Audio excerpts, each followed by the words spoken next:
Hey guys, Nick Espinoza, your chief security fanatic here, and today I'm asking the question, can we have a crime-free internet without enabling things like censorship? And here's what's going on, because I think this is both interesting and somewhat alarming. Now, the United Nations yesterday, on Friday, approved a Russian-led bid that aims to create a new convention on cybercrime, but this convention is actually alarming rights groups and the United States and Europe, which basically is seeing this as the ability for a government to restrict online freedom. Now, here's what's going on.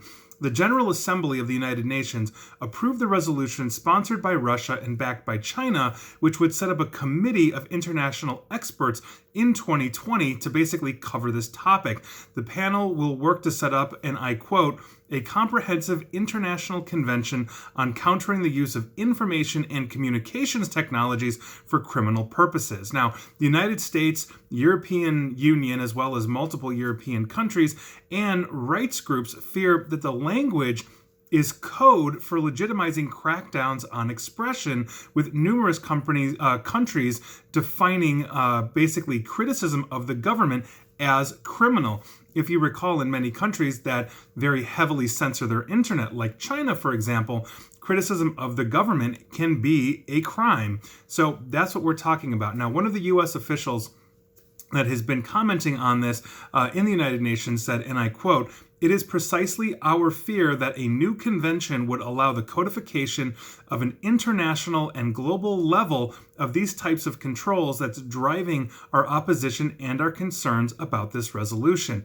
Now, Human Rights Watch also called this UN resolution, basically the list of sponsors on this, a quote-unquote rogues gallery of some of the Earth's most repressive governments. Now, this is what we've seen before in the United Nations, which is a bit of a contradiction when you have human rights panels, for example, that are basically chaired or have member countries that have some of the worst human abuse rights on the planet. And now if we're talking about combating cyber crime, the definition of crime becomes a very serious issue. If that is criticism of government, then basically a international UN resolution that says that is a crime would basically be acceptable for a U.S. citizen that has freedom of expression to basically criticize the government. You could then be classified technically as a criminal under the United Nations resolution or however they're codifying this.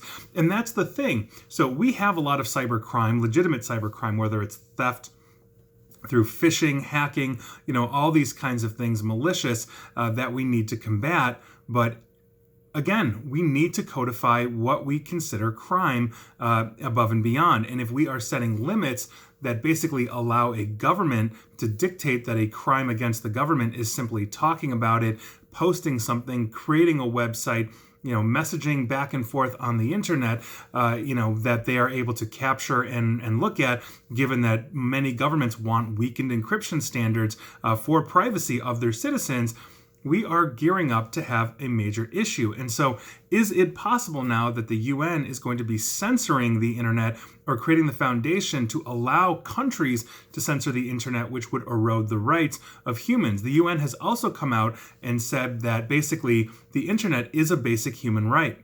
It's a communication system. It's an education platform. There is a lot of basically advancement in the world, in humanity, by virtue of the internet, good, bad, and ugly. It can be a very heavy force for good. And how are we censoring that? How are we looking at that?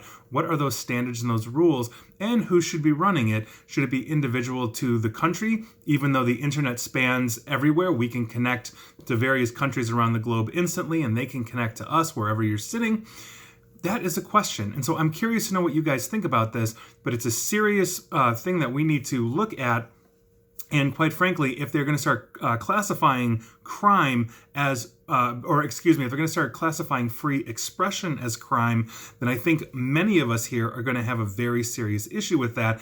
I don't care where you are. Free expression is something that we should all enjoy. So take that for what it's worth. That is your news of the day. And please like, share, follow me here on Facebook and Twitter at NickAESP. And please feel free to subscribe to me at YouTube as well. And as always, stay safe and stay online. Thanks, guys.